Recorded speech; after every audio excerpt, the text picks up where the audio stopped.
Hello.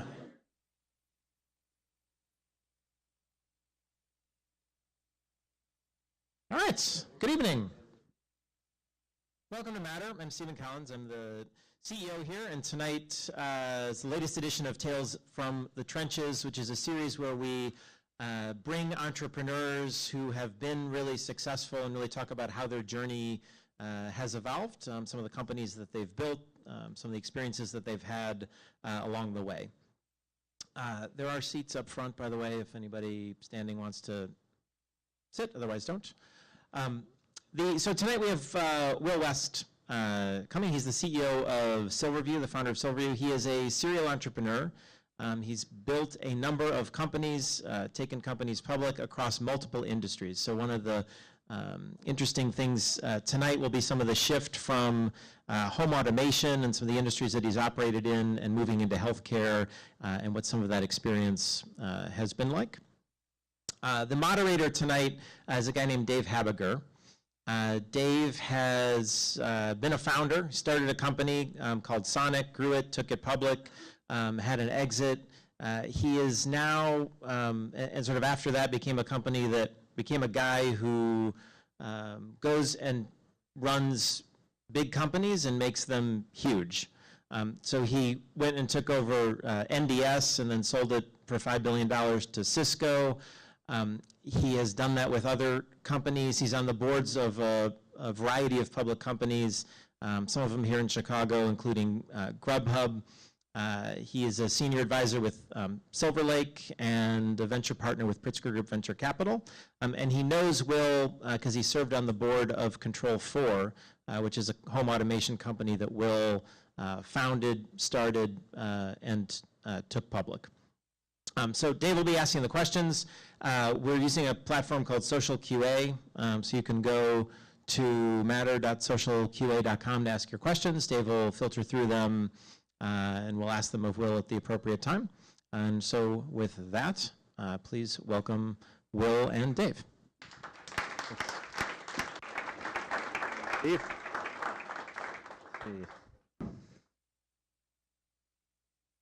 All right, thank you, Stephen.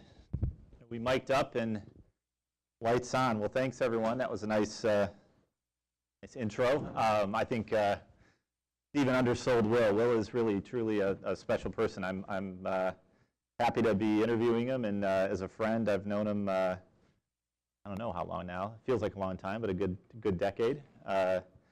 And as you heard, I sat on Will's board at Control4, where he really went truly from a startup. I don't know, Will and a couple people to a public company, close to $1 billion valuation, and one of the few people I've met who has done it, multiple times, and that's hard to do. And we had a quick chat beforehand, and after we caught up, tried to think about what might be helpful to the crowd and the people watching the webcast. And I think we both thought that we should spend a fair amount of time on pros and cons of entrepreneurship and the people that tend to succeed at it and don't, and why, and maybe some of the costs, because it certainly can be a painful exercise. So with that, I'd like to introduce Will again, and certainly maybe just start out, Will, with you want to tell us a bit about yourself. I know you've got 6 kids and came to Chicago for us, so thank you for the flight in and the warm weather. Well, thanks, Dave. And so Dave, I have to say, is very generous in his comments about me. But Dave runs companies that are the companies my companies become when they grow up. So I start companies. They start to mature, become real companies, and then Dave takes them and takes sort of medium-sized companies and makes them really big companies that the likes of Cisco and Oracle want to buy. And so Dave is sort of the mature, responsible version of me. Okay, come on, Will. Now that you're avoiding the tell us about Will question, enough about Dave. Yeah, so I am a serial entrepreneur. I'm fundamentally unemployable, and so I start a company, I grow it, and then rise to the level of my incompetence with a company, and then I have to start another company. And I have 6 kids. The youngest is 12. The oldest is 29. They tend to have an entrepreneurial spark in them, unfortunately. It makes me both excited, but also a little sad for them. We'll talk a little bit about, I think, entrepreneurship today, and it's not not for the faint of heart. It's not for everybody. But it's sort of the best of times and the worst of times. So it'll be fun chatting about that. Well, I know when I've sat in the crowd and listened to these, I usually want to hear the success story and the failure. So why don't you give us the fun part of the entrepreneurship journey and the parts that maybe not everyone's thinking about when they embark on this. Well, I think it's incredibly fun when you create something, and I'm not going to spend a lot of time on this, but whenever you create anything and then you see the customers accept it, embrace it, love it, it's not about the money. It's not about the monetary reward. It is about succeeding in creating something that the market, the customers want and love. That is a thrilling experience. It also actually it is on the monetary side. It's fun and maybe this isn't so common in healthcare, but in the Silicon Valley sort of thread, it is pretty common for everyone in a company to have some amount of equity in a company. And I loved the fact that my administrative assistant was able to buy a house because we took our company public. That's pretty thrilling.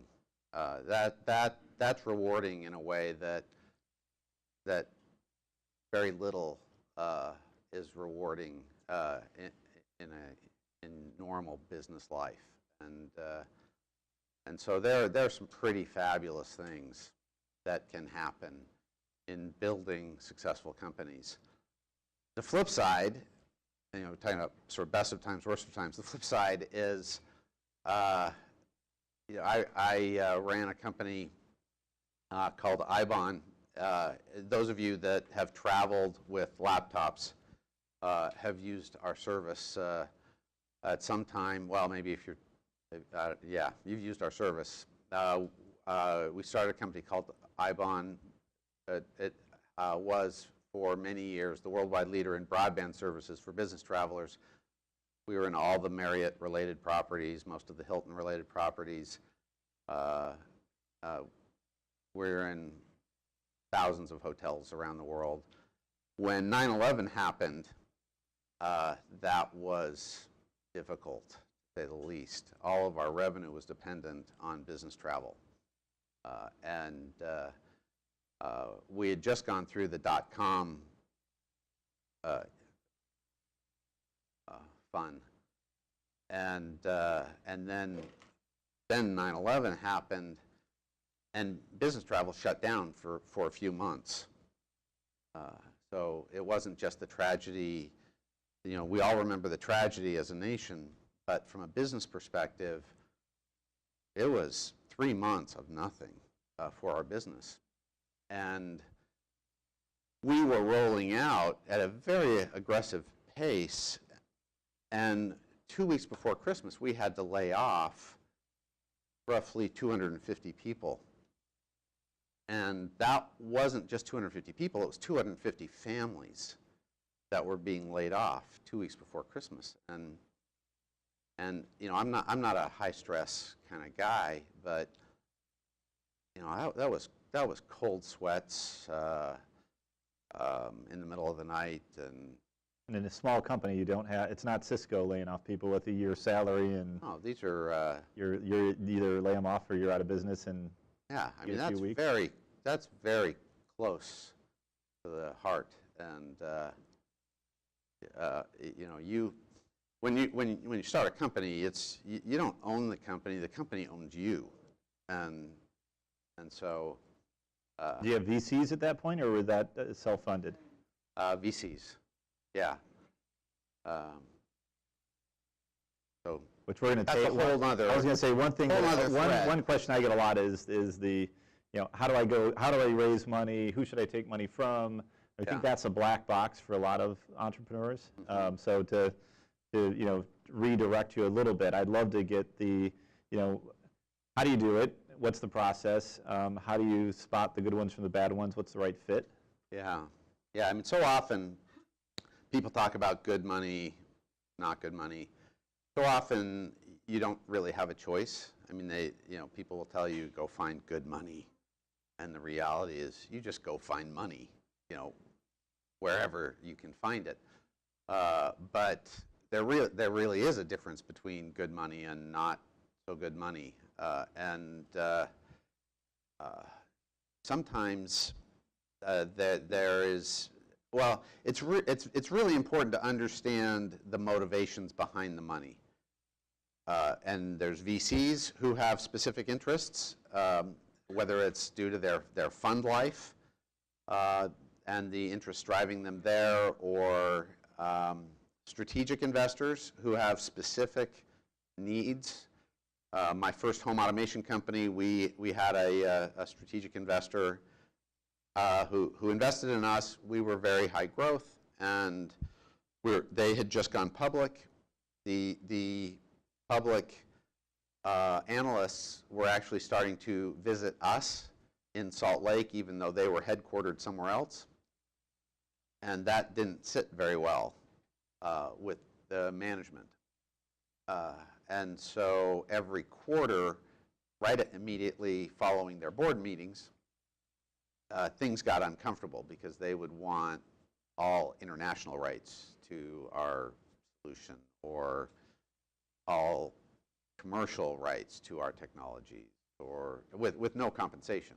And so it's important to understand. So that's a strategic VC. Strategic investor. Right, right.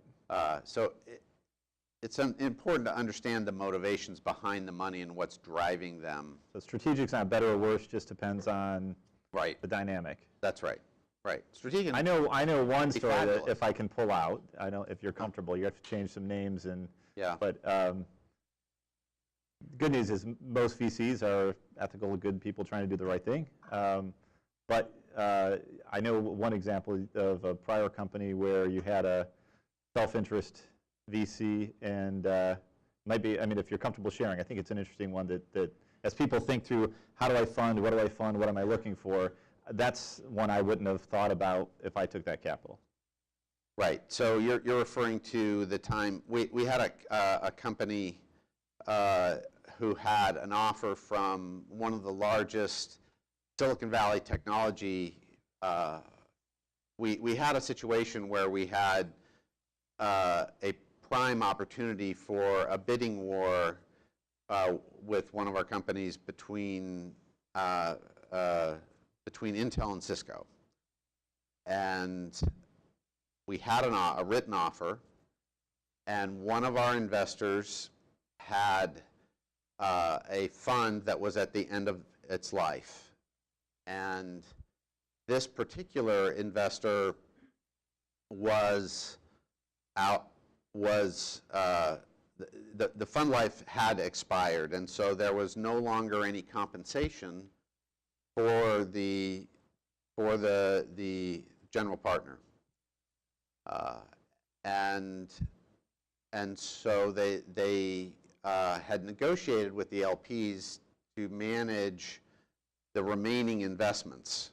We had the unfortunate position of being probably the most valuable remaining asset in the portfolio, and so this investor didn't want us to be sold, because if we were sold, they would no longer have the asset to manage, and it was personally very lucrative for that individual to be managing us as an investment.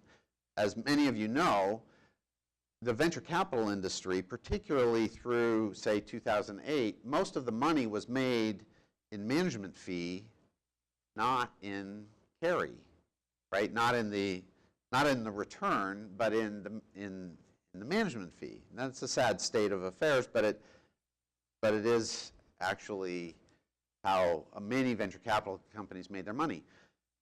So this particular investor who had an investment banking background convinced the rest of the board that he should lead the negotiations for the bidding for the company, and instructed me that my only answer to the lead bid should be no, and by so doing would crank up the value. If I just said no, they would bid higher. Well, the response was, so I went to this particular very large company that you would all know, and I said, I'm sorry, I can only say no to your offer. The response was, well, okay, but give us some feedback. You know, what, are we 30% too low? Are we 50% too low? I said, I'm sorry, I can only say no, because I was instructed that I would be fired if I gave any other answer but no.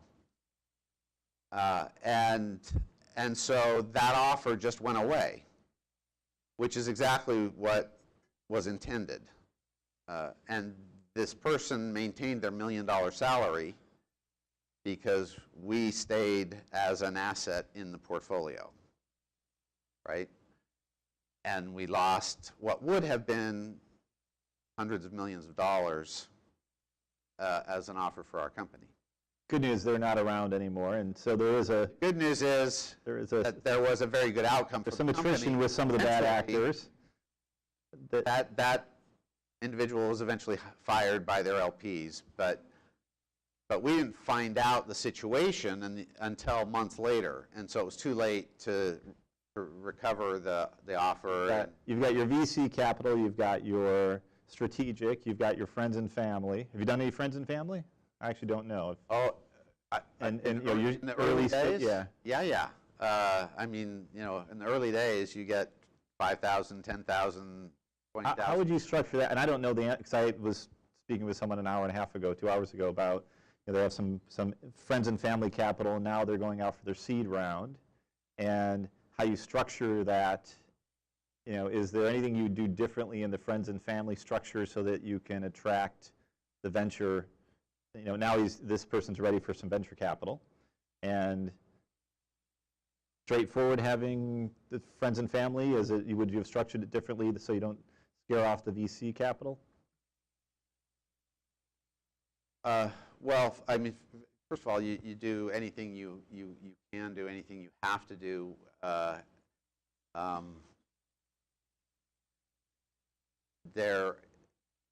You do what you can to stay alive. Credit cards you use, there's no clean, good answer, right? You can't go to the bank, you can't go to a venture organization and say, here, give me money, I have this great idea, I want to go build this new fancy thing.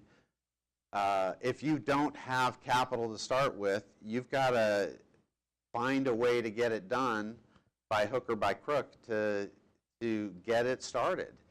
And that's, you know, living on nothing, starting with nothing.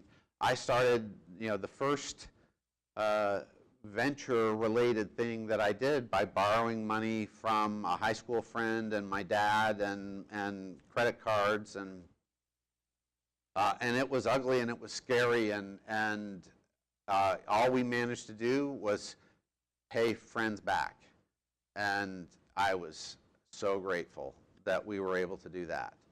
That was, which is maybe the downside of the friends and family, right?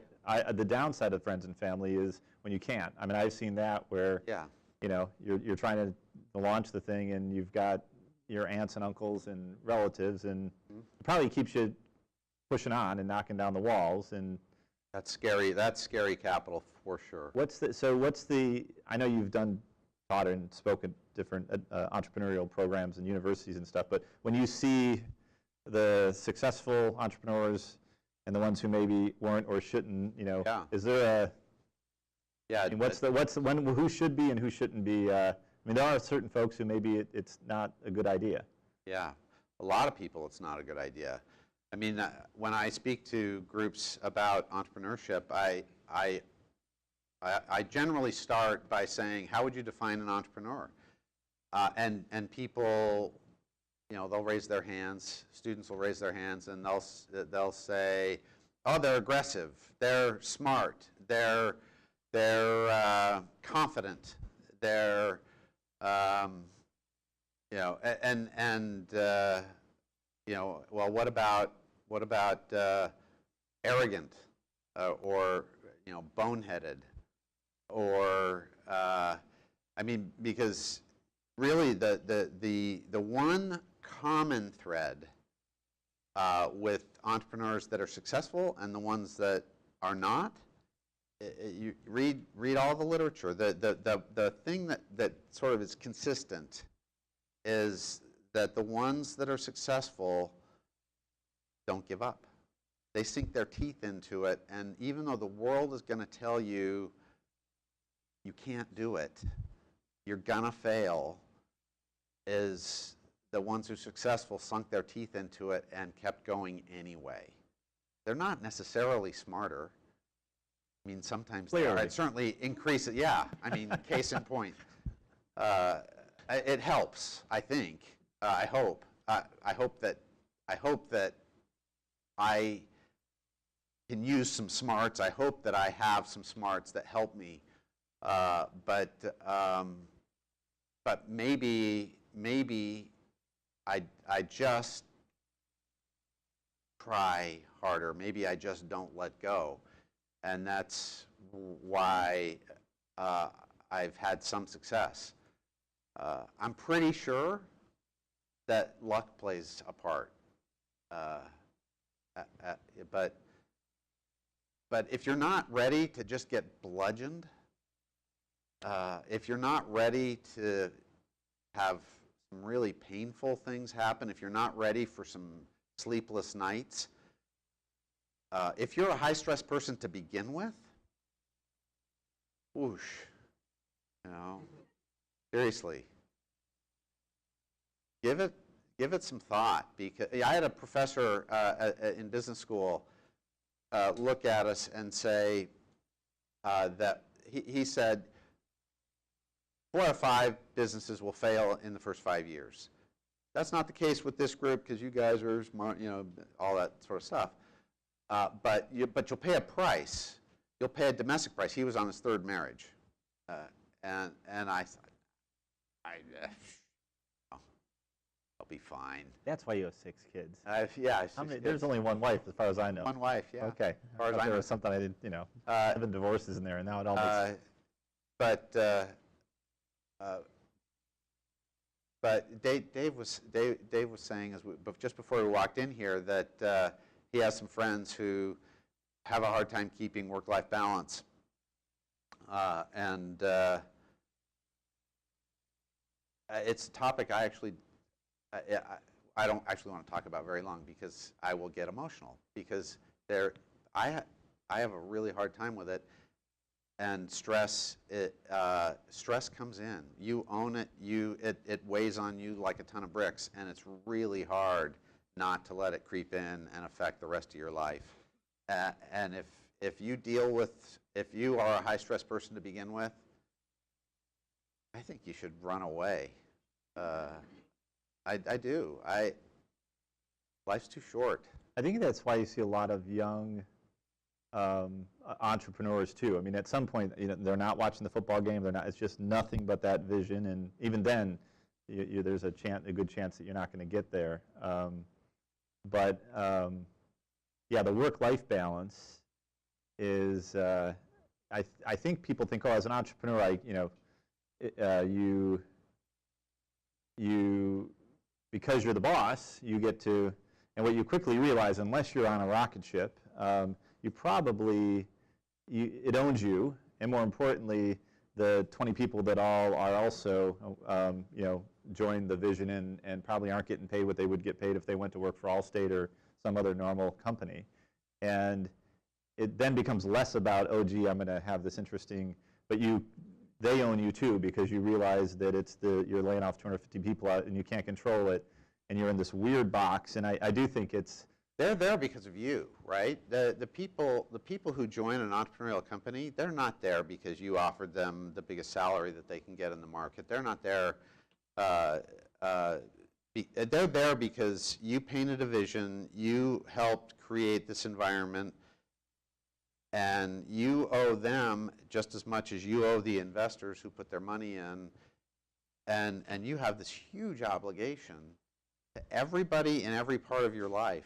It's a serious deal. I think that maybe it's a correlation too. Beforehand we chatted. It's like I've very rarely seen a successful entrepreneur who did it because they thought I'm going to go make a bunch of money, or they said, oh, I want to be an entrepreneur. And usually if they say I want to be an entrepreneur, that's actually a byproduct of some other thing. You didn't have any options because you're an immigrant, or you had a vision and you really wanted to do something, and or you couldn't work and play well with others, and so you got fired from your jobs and you decided, okay, I'll do my own thing, right? And so there is a weird correlation. I don't know how there's a simple answer for it, but yeah. I used to I have a houseboat that I used to escape to. It was great because I don't know if any of you have heard of Lake Powell, but it's just upstream from the Grand Canyon, and it's a lake with 2,000 miles of coastline. We know a little bit about that in Chicago, but yeah, we've heard of big lakes before. Yeah. This is. You're not in Iowa. Pretty awesome. It's about 100 miles long, but all these little canyons and warm water and. Okay, you got us. You go up a couple hours and you pull into a canyon, and no cell reception. And so that used to be my escape, go for a week and just be isolated. And then I made the mistake of putting a data satellite dish on top, and now I'm sunk. Game over. Yeah. Well, what's the difference between, so you've got a long history with home automation, so controlling your lights and Internet of Things before we call it the Internet of Things, right? IoT, and now you're now in healthcare, and where there's actually real consequence in people. I mean, if my lights didn't go on, I might call your tech support line and complain that I had a bug. But you're now dealing with. I would think the stress level gets a lot higher when it's not an upset customer because the lights and the TV didn't come on at the right time. I mean, I'm not in the emergency room healthcare. That I don't play in that part of healthcare. I'm in the part of healthcare where I just shake my head and I think, how on earth do these people survive in this market where it takes 4 years to make a decision? It's a whole different economy in healthcare, and so it's been relearning business kind of all over again. And there's a really smart man that we've been working with recently in a partner company who has been teaching me about pacing. I'm so used to having the new shiny object and having the market beating a path to your door kind of thing, but the concept of pacing with the customer is a real revelation to me. You meet them where they are, you walk alongside them, and when they know you're with them, walking at their pace, then you can lead. And so, you're not trying to come in and disrupt and change. You're trying to work with them at their pace with what they're doing, then you can lead. And it would take much longer to give you the examples, but I think that's how you sell and make change in healthcare. It's different than technology generally. Yeah, well, that's better than making heart stents or something where people die. That's a little more stressful. So I've got I think it's time for reading glasses. The iPad that tells you a bunch of questions. So here's the tech tip of the day. Flatspecs.com. Yeah. Let me see. They fit in flatspecs.com. All right. Yeah. Can we see what they look? Oh, look at that. Okay. See, there's somebody who Yeah. you need to get out of healthcare and start making glasses. Yeah. So, all right, so You're welcome. half of these are X-rated, so no, I can't. No, I'm not. They're all very nice and sincere. Let's see. Well, let's talk. So a bunch of things on SilverVue. So it looks like several on Silver. So maybe tell us a little bit about SilverVue and how did it start and evolve. I'm summarizing a bunch of these. The original start was we were automating a city over in Korea with my last company, and that's maybe going back too far. South Korea, yeah. Yeah, if it's Not a lot of north, we're automation really far going on back. in North Korea, I think. Let me jump ahead. That's probably too much information.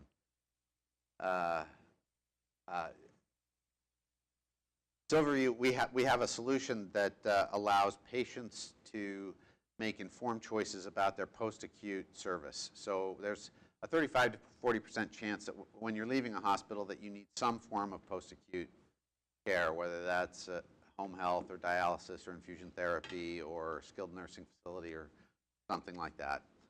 And the standard of care today is not so good.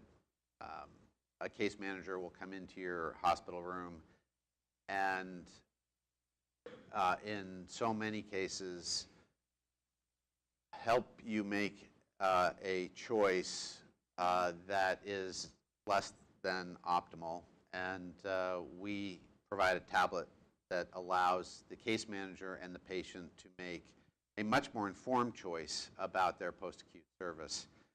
And in just 2 years, we've been able to roll out to 250 hospitals. We have contracts with 350 hospitals across the country, and they include very high-quality institutions, very high-quality healthcare systems and organizations, with many more in the works. And we dominate our current space. We have some competitors, but not very many, and not very many hospitals. We probably implemented more hospitals in the last 3 months than all of our competitors all combined in all their history. So if you're in the transition of care space and you want a digital connection between the hospital, the transition, and the post-acute space, we'd like to think you're going to have to go through SilverVue for that process. Is it still fun? Still fun. It is like so many businesses, intermittently fun. Fair enough. We run into You're challenges, honest. we solve them, and All right, I've got one that is just because it's an odd one. I'm going to ask what's your morning routine? So on the work-life balance, how do you, what do you do when you wake up and start the day? that depends on I suppose where I am. I so rarely am. It seems like in the same place. When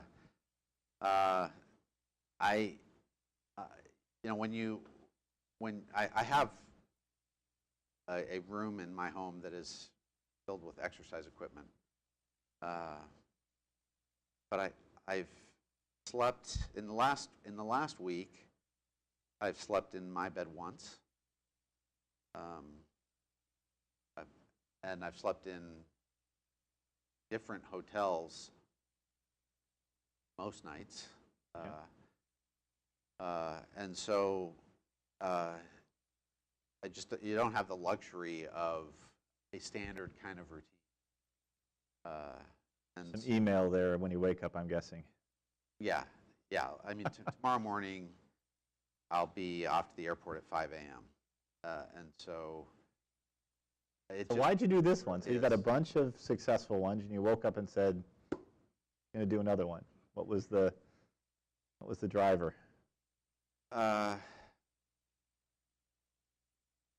Honestly, I had the idea, that the healthcare related idea, because this Songdo, this Korean thing. I was just, I was sitting on boards, and but I was a little tired of too often finding myself in my pajamas at 1 in the afternoon and not being sufficiently engaged in the rest of the world. Sure. Yeah. So I was retired, and I felt too young to be tired. Retired. That's fair. Fair. So you turn the clock ahead, and I'm going to project a nice outcome in 3 years, 4 years. You have a nice exit, and you're now. Is there another one? Or do you think you've? I mean, when you're in the middle of it, I think you can kind of pressure test and go, all right, is the trade-off of time and energy, and do you I don't know. I'm going to ask you that question. I mean, at what point do you stop jumping back in? Pajamas around 2. Pajamas around 11, I'm okay. My kids are off to college and out of the house now, so no, trust me, it's yeah, probably sooner than later, because my wife is getting tired of seeing me for lunch. Yeah, it's hard to say when you. I promise you, she's not watching, so I don't really have to worry about that one. Just finding things to be engaged in, yeah, and good and useful with, right? Yep. So that's the real question. Can I just ask, how many people here are healthcare?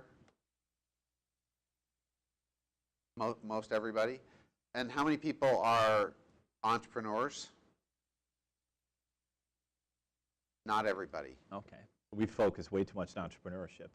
Okay. Got about 60% entrepreneurship. So that switching to healthcare. Yeah. So maybe the question should be more healthcare, or how many people are familiar with MACRA? It's almost inversely related to the entrepreneur question. That's the other side of our business, by the way. So we're getting increasingly involved with MACRA and analytics, but it may not be worth spending time on, because I'm curious now. Half the group. Give us the 1-minute MACRA. What is? It's going to be increasingly important. All right, give us 2 minutes. It's already being. I'll say this. Starting last year, and as we go forward, increasingly important. Starting in 2019, physicians will get paid more or less based on how they perform against certain measures, and many physicians haven't even heard of MACRA, and yet you will get paid more or less on every dollar that gets submitted to CMS for reimbursement. It'll be kind of important. Now, in 2019, it'll only be plus or minus 4%. By 2022, it'll be plus or minus, actually, technically 9%, but really, it's going to be minus 9% and plus more like 20% is how it'll actually end up working out. That's a 30% swing in your reimbursements. Kind of a big deal. And so it'll be important for health physicians and healthcare in general to be pretty tuned in to the incentives behind how medical care is given, and it's both exciting and a little scary, but I think it's exciting because there are actual real incentives to provide preventive care instead of this break-fix medicine that has been the standard in U.S. healthcare. If we just practiced healthcare the way, if we just cared for our bodies the way we care for our teeth. So I was talking to, I used to work at Procter & Gamble, and it took so long for Crest, one of our brands, to change its messaging, because it used to be 4 out of 5 dentists recommend Crest, right? That was the message. And the advertising agency tried and tried and tried and tried to get Crest to change its message because people didn't care about that message anymore. Because people didn't have cavities anymore. What people cared about is what? White. People cared about whitening their teeth because they didn't have cavities anymore, because they brushed their teeth and they went to the dentist, right? If we would just do preventive care on our bodies would be in the same shape that our teeth are in. We wouldn't have cavities anymore, right? But we don't. We wait until our bodies are so screwed up, they hurt so bad, that we go into the doctor and we expect them to make it all better. And it's very expensive, right? If we would just do preventive care, then things would be a lot less expensive, and there are actually incentives in place for that to happen. And that's one of the factors behind MACRA, is to help sort of drive us in that direction, right? And there's money behind it. And I'm focusing on one particular area that's important to some of the things that we're doing, but it's real, and there are financial incentives involved. And so we're providing tools. We have actually physicians that are making $15,000 a month, primary care physicians, in incremental revenue on top of their standard practice.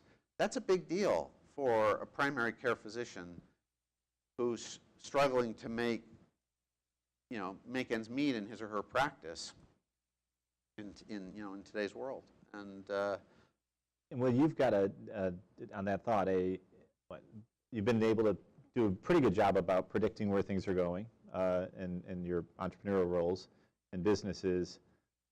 So you have a view of technology. I think one of the smarter tech folks I know, and you've got a view of the medical system and healthcare.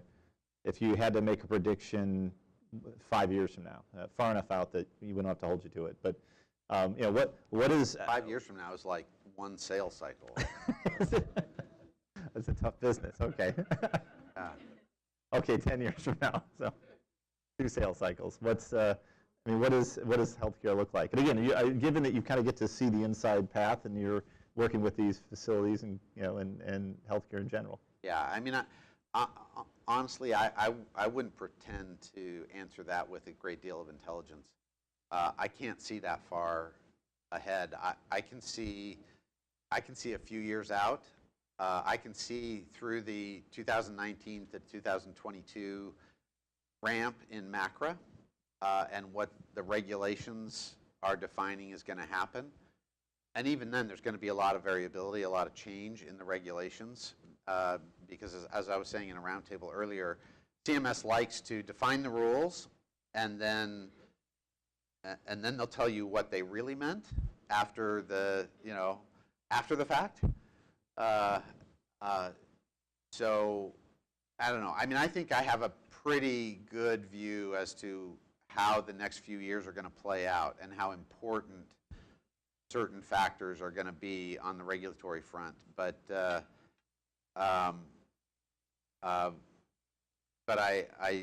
like the direction that we're going. I do think that one of the big things that I think large healthcare systems have that's broken, that needs to come around, is that large healthcare systems have turned practices into cost centers, and that needs to get fixed, because essentially they have sucked the life out of a physician's practice. A primary care physician spends 27% of his or her time actually practicing healthcare.